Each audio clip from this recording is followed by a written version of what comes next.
الحمدللہ والصلاة والسلام علی رسول اللہ۔ اپنی کمپنی اور دوستوں کے لیے ایئر لائن کی ٹکٹیں بک کرنے پر پوائنٹس ملتے ہیں، تو یہ پوائنٹس کن کے ہوں گے؟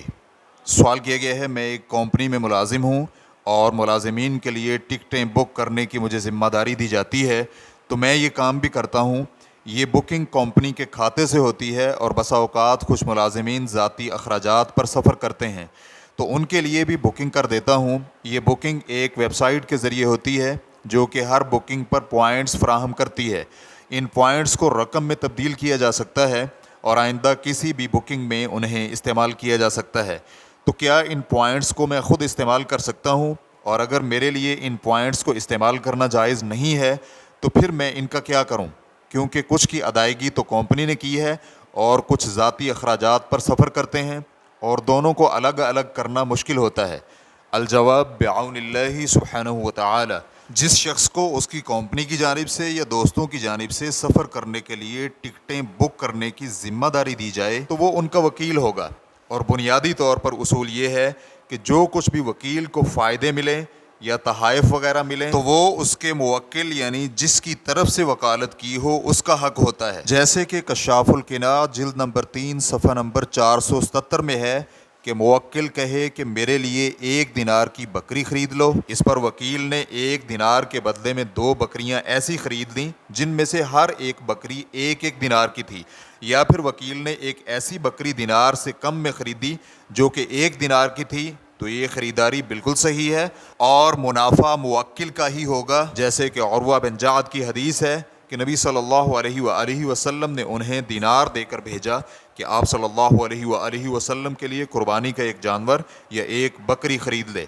انہوں نے نبی صلی اللہ علیہ وآلہ وسلم کے لیے 2 بکریاں خریدیں اور ان میں سے ایک بکری 1 دینار کی فروخت کر کے دوسری بکری نبی صلی اللہ علیہ وآلہ وسلم کے پاس لے آئے، تو نبی صلی اللہ علیہ وآلہ وسلم نے ان کے لیے برکت کی دعا فرمائی۔ پھر ایسے ہونے لگا کہ اگر وہ مٹی بھی خریدتے تو اس میں بھی انہیں نفع حاصل ہوتا تھا۔ ایک روایت میں مزید وضاحت ہے کہ عروہ بن جعد نے آ کر کہا، یہ آپ کا دینار ہے اور یہ آپ کی بکری ہے۔ آپ صلی اللہ علیہ وآلہ وسلم نے فرمایا، یہ تم نے کیسے کیا؟ تو پھر عروہ بن جعد نے تفصیل بتلائی۔ ریفرنس کے لیے دیکھیے مسند احمد۔ یہ خریداری اس لیے درست ہے کہ یہاں وکیل نے وہ چیز بھی حاصل کر لی ہے جس کی اجازت دی گئی تھی اور مزید بھی لے لی ہے۔ اسی طرح اگر وکیل 2 بکریاں ایسی خرید لے جن کی قیمت 1 دینار کے برابر ہو تو تب بھی خریداری درست ہوگی۔ اس بنا پر یہ پوائنٹس جو کہ رقم میں بدل سکتے ہیں یہ کمپنی اور ملازمین کے ہوں گے۔ اب ان کی مرضی ہے کہ وہ کمپنی کو دے دیں یا کمپنی ملازمین کو دے دے یا اس کا جو مرضی کریں۔ اسی طرح ان کے لیے یہ بھی جائز ہے کہ وہ آپ کو یہ پوائنٹس دے دیں اور آپ ملازمین کے لیے بکنگ کرتے ہوئے ہر بکنگ کی اجرت مقرر کر لیں۔